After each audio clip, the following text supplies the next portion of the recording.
Hola entrenadores, ¿cómo están? Soy su anfitrión Alex Romero. El día de hoy me encuentro con la licenciada en terapia física Karen Alvarado, quien el día de hoy estará con nosotros para compartir la importancia de la terapia física en el entrenamiento.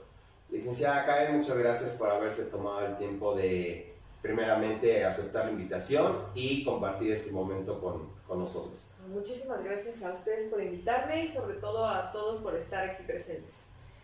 Bueno, pues antes de ir directamente a la información, me gustaría platicarles un poquito acerca del perfil profesional de la licenciada. Ella es egresada de la Universidad de Fútbol, además fue docente de las materias de biomecánica, rehabilitación deportiva y rehabilitación cardiopulmonar, y además este año fue ponente para DC Academics, que es una institución médica dedicada a la capacitación y formación de personal médico, con las ponencias de fundamentos de la terapia cardiorrespiratoria y dosificación del ejercicio en pacientes post-COVID. Muchas gracias, Alex, y a todos los integrantes de Bodybuilding Fitness. Me siento muy contenta porque mucha parte de la terapia física tiene que ver con esta parte de dosificación del ejercicio, entonces creo que el hecho de que los entrenadores conozcan cuál es la función de la terapia física puede hacer que trabajemos de excelente manera. Excelente. Licenciada, antes de continuar, me gustaría que pudiera conocer, que las personas pudieran conocer un poquito más de usted. Y me gustaría empezar con esta pregunta. ¿Qué detonó su pasión por la terapia física? Fíjate que siempre me ha gustado mucho el deporte, desde niña. Esto obviamente pues me ha llevado a tener ciertas lesiones pues comunes dentro de la práctica deportiva. En una ocasión, cuando yo tenía 12 años, estaba practicando atletismo y en el momento en el que di el salto, enredé mis pies con la barra y caí fuera del colchón. Impacté mi rodilla contra el piso y pues bueno, ya tras todos los estudios médicos me dijeron que tengo fracturado un menisco.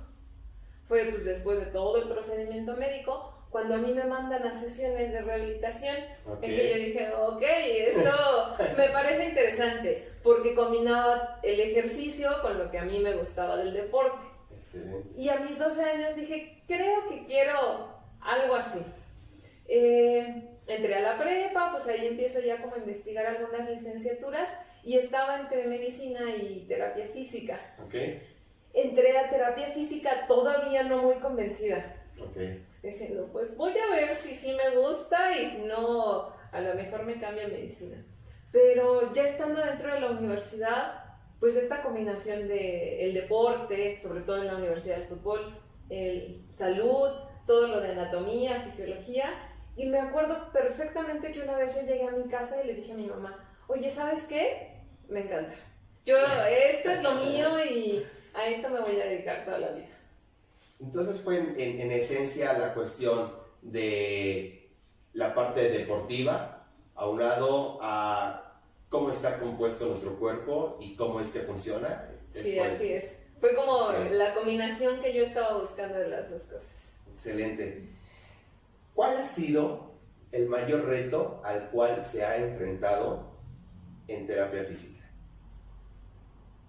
Yo creo que el mayor reto no es una sola ocasión, sino que es el trabajo de todos los días. Yo personalmente considero que más del 50% del trabajo en terapia física tiene que ver con el ejercicio físico. Entonces, lo más complicado es generar adherencia de los pacientes hacia el tratamiento. Si yo no motivo al paciente o no lo convenzo de que esos ejercicios van a hacer que él regrese a su vida cotidiana, pues lo que yo le pueda hacer en una sola sesión le va a servir para muy poco. Entonces, el reto real es hacer que él lleve esos ejercicios a toda su vida para que pueda obtener los mejores resultados. Licenciada, ¿nos podría mencionar entonces cuál es el campo de acción de la terapia física? El campo de la terapia física es enorme.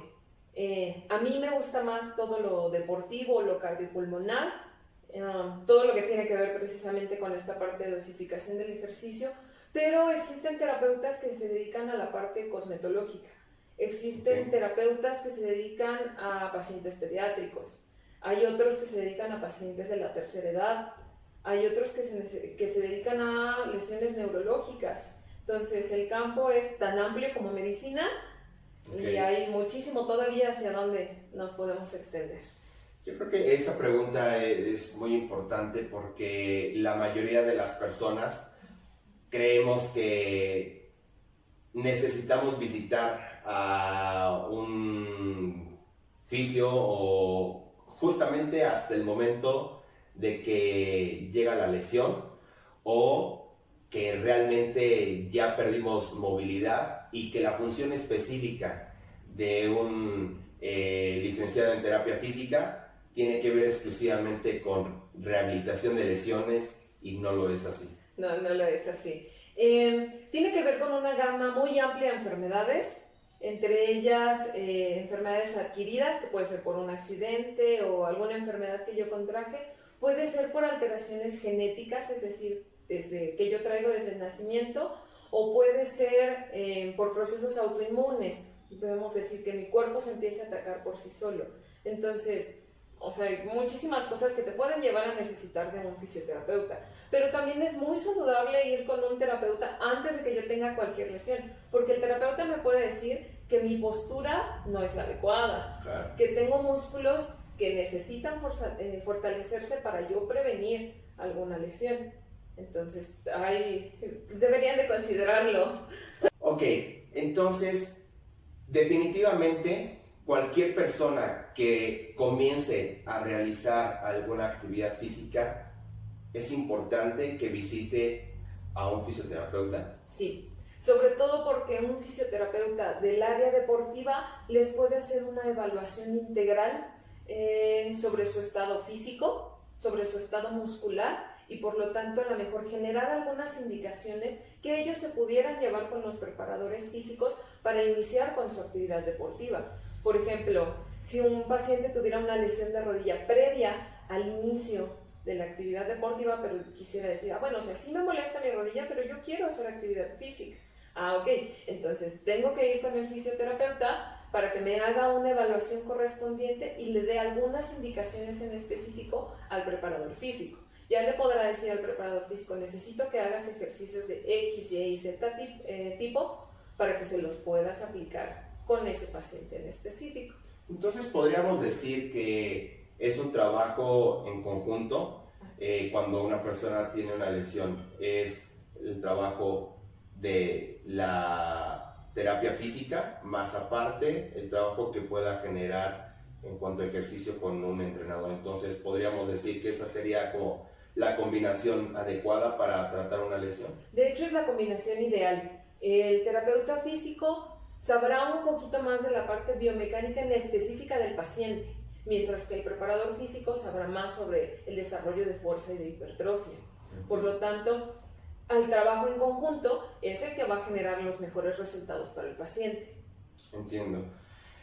Licenciada, seguramente esta pregunta se la han de hacer muchas veces o en el gimnasio, pero ¿qué podemos hacer todas las personas que realizamos actividad física para tener sanas nuestras articulaciones? Yo creo que la primera de ellas sería tener un peso y una composición adecuada a nuestra complexión física. Okay. Todos tenemos una complexión física diferente que viene desde nuestra genética. Entonces yo tengo que tener la cantidad de masa grasa y de masa muscular ideal para mi cuerpo. Si yo empiezo a variar esas composiciones, ahí es donde puedo empezar a tener algunas alteraciones sobre las articulaciones. Número 2, la fuerza. Sí. Que mis músculos estén fuertes van a hacer que el impacto sobre mis articulaciones sea menor. Entonces, aunque yo haga puro trabajo cardiovascular, o digamos, mi fuerte sea el trabajo cardiovascular como un maratonista, aún así debo de realizar entrenamiento de fuerza, porque eso me va a ayudar a disminuir esa carga sobre las articulaciones. Y tercero, yo creo que generar un equilibrio entre los periodos de carga y los periodos de reposo. No será lo mismo al que se dedica solamente a hacer pesas y que lo hace 5 veces, 5 horas durante el día, al que tiene un trabajo parado de pie en una empresa. Sí, claro, entiendo. Entonces, la carga es diferente y por lo tanto los tiempos de reposo tendrán que ser diferentes. tendrán que ser equilibrados a la actividad física. ¿Qué recomendación haría usted con respecto precisamente a esos periodos de trabajo, esos periodos de fuerza? Porque en esta parte, lo que realmente sucede en el gimnasio es que la mayoría de las personas todo el tiempo están haciendo hipertrofia. Y yo creo que es algo no tan adecuado. ¿Qué es lo recomendable de generar, o cuánto tiempo debo de generar un trabajo de hipertrofia o de fuerza, y cuánto tiempo debo de manejar un tiempo no de descanso activo o de menor intensidad? Primeramente tenemos que entender que todos los cuerpos responden diferente. Que pudiera ser que tú en una semana estás recuperado al 100%, pero que a mí me cuesta mayor cantidad de tiempo. Depende del tipo de entrenamiento, de la alimentación y de muchísimos factores. Más o menos yo te diría que pudieran llevarse hasta 2 meses de hipertrofia y después generar periodos de fuerza, que no van de la mano, o sea, son cosas completamente diferentes. Okay. Entonces tendré que hacer ciertos periodos para el entrenamiento exclusivamente de fuerza sin que yo genere hipertrofia. Y después hacer ciertos periodos para hacer hipertrofia. Ya será diferente para aquellos que compiten, por ejemplo, en fisicoculturismo, porque ellos además tendrán que hacer periodos de definición, Así es. donde empiezan a restringir muchos alimentos y que por lo tanto la carga de entrenamiento cambia completamente. Entonces, tiene que ser adaptado a cada cuerpo y sobre todo mucho que escuchen su cuerpo. Cuando algo duele es porque ahí le estoy sobrecargando más de lo que debería. Una cosa es el dolor normal del ejercicio y la otra es que yo ya traiga una molestia constante por cierto periodo. Entonces, primera que yo creo y me gustaría compartírselo a los entrenadores es que tenemos que enseñarle a todas las personas a que escuchen su cuerpo. Y a partir de ahí nos vamos a evitar muchísimas lesiones. ¿Habría alguna manera, algún método, sobre todo para las personas que van comenzando, cómo poder detectar qué es un dolor muscular debido al ejercicio y cómo sería un dolor que pudiera generar molestia, dolor, aparte, pero además una lesión? Si yo me muevo y en el momento en el que me muevo genera dolor, es el músculo. Probablemente, o sea, si va en relación a los músculos que trabajé ayer, probablemente sea muscular. Pero si yo estoy en reposo, si no estoy haciendo ninguna actividad y duele, eso ya me puede estar hablando de que a lo mejor no sea el músculo que se trabajó, sino que haya a lo mejor alguna articulación, un ligamento o algo que no esté funcionando de forma adecuada. Yo creo que esa parte es muy interesante porque precisamente muchas veces las personas que comienzan a realizar actividad física pudieran pensar que es parte del entrenamiento el sentir esa molestia o ese dolor.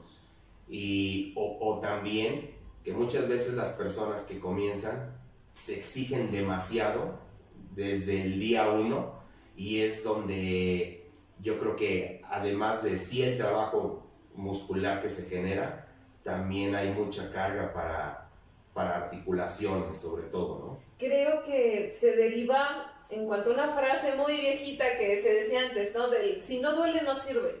A ver, espérame. Sí, o sea, tiene razón. Tengo que empezar a trabajar, a generar cierta fuerza base, cierta resistencia y en base a esa resistencia, bueno, entonces podré empezar a trabajar otras cosas. No tengo que llegar a empezar a hacer ejercicio y que al otro día me esté yo muriendo de dolor. Esa frase, por favor, elimínenla de sus vidas. Sí, totalmente. Bueno, y me gustaría hacer una pregunta un poco fuera del tema del entrenamiento y sobre todo por en el entorno en el que estamos justo ahora o más bien desde el año pasado, que es todo el tema de pandemia. Y a partir de que se dio este tema, se han suscitado muchos cambios, entre ellos actividades como home office. Y aquí hay algo muy interesante que me gustaría recalcar, que nuestras casas no están adaptadas o no estaban adaptadas para que nosotros estuviéramos trabajando ahí. Simplemente por el hecho de no tener quizás a lo mejor un buen lugar donde sentarnos que sea cómodo, confortable, o el lugar adecuado para poder trabajar y tener mi vista hacia un monitor que no me genere molestias. Así es que debido a esto, creo que han surgido muchas lesiones derivadas al tema de home office. ¿Pudiera compartirnos 3 tips para poder evitar este tipo de lesiones? Sí, claro que sí. Fíjate, antes de compartirte los tips, creo que ha sido muy grande la cantidad de pacientes que ha llegado por estas situaciones, sobre todo con dolores de espalda, dolores de cabeza, de muñecas, de rodillas, de lumbares, sí, por las posiciones tan altas. Cuando nosotros vamos a un trabajo, vamos y trabajamos cierto número de horas. Cuando estamos en home office, podemos pasar, o sea, una cantidad de tiempo sentados impresionante, y eso ha sido parte de lo que ha traído este número, digamos, aumento en el número de lesiones. Lo primero que tendríamos que hacer es adaptar un área específica donde yo tengo que estar sentado en una silla con respaldo, con mi torso a 90 grados y mis rodillas a 90 grados. Si mis rodillas quedaran más dobladas o más estiradas, yo tendría que hacer alguna adaptación con algún escalón, una almohada, algo que tenga yo en casa que pueda adaptar para que queden exactamente a 90 grados. Entiendo. Preferentemente que mi espalda tenga apoyo lumbar, es decir, en esta zona. Me voy a apoyar y eso me va a permitir que mi espalda esté derecha. Y tercero, que el monitor yo lo tenga completamente de frente. ¿Por qué? Si mi monitor está hacia arriba, voy a forzar el cuello. Si mi monitor está hacia abajo, voy a forzar la espalda. Entonces, mientras yo mantenga mi monitor de frente y las manos a la altura de la mesa, puedo mantener una alineación, digamos, por cierto periodo, porque ahí va la segunda recomendación. Tengo que hacer periodos de descanso activo, es decir, un promedio de cada 2 horas, hacer algunos estiramientos. Puedo hacer mi cabeza hacia un lado, hacia abajo, intentar tocar el piso, girar hacia un costado de la silla, hacia el otro. Es decir, activar esos músculos que se mantuvieron rígidos durante esas 2 horas. Okay. Y por último, hacer actividad física, porque a todas las personas que mandaron a home office permanecen en una silla. Sí. A diferencia de la oficina, donde hasta generan ciertos desplazamientos. Estando en su casa, están completamente en una silla. Entonces, hacer unos 30 minutos de actividad física diaria nos va a ayudar a que se activen todos los músculos y a que disminuyan el número de lesiones. Interesante, porque precisamente es justo algo que, como usted lo acaba de mencionar, es el número de pacientes que se ha incrementado debido a esta actividad ha sido muy, muy grande. Y además, justamente lo que acaba de mencionar, la actividad física, que además que es importante para todo este tema de tener una mejor condición física y el impacto que pudiera tener este virus del COVID-19 en nuestro cuerpo, pues pueda ser menor. Entonces, yo creo que ahí están 2 razones bien interesantes.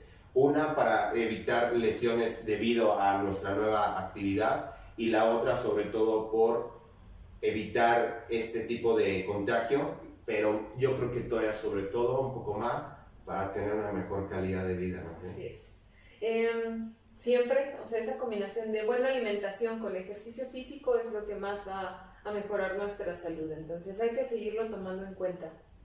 Entiendo, licenciada. Pues quiero agradecer el tiempo que se tomó para compartir estos conocimientos. Realmente fueron de mucha utilidad y seguramente a más de una persona nos ha hecho ver las cosas de una manera diferente. Le agradezco mucho por su tiempo y por haber aceptado la invitación. Muchas gracias a ustedes por invitarme y cuando gusten. Licenciada, si quisieran contactarla, buscarla para algún tipo de asesoría, consulta, ponencia, ¿dónde la podrían encontrar? Estamos en redes sociales como Fisioterapia Alba, tanto en Facebook como en Instagram, o también me pueden escribir a mi número de WhatsApp 771-320-7502. No suelo contestar muy rápido, pero siempre contesto. Entiendo. Bueno, pues agradecemos mucho el tiempo que también tomaron allá en casa o en el lugar donde estén para seguir esta entrevista. Y bueno, pues también quiero aprovechar este tiempo para poder invitarlos al seminario que vamos a tener el día 3 y 4 de julio en la ciudad de Pachuca Hidalgo, donde estará con nosotros el consultor en biomecánica Marco Vinicio, donde estará desarrollando temas relacionados con bases biomecánicas, principios de fisiología, fisiología articular y algunos otros temas más. Es un evento muy interesante para todos los entrenadores porque prácticamente esta es la base de todo, más bien la base para todo el resto de la información que van a tener durante su formación como entrenadores.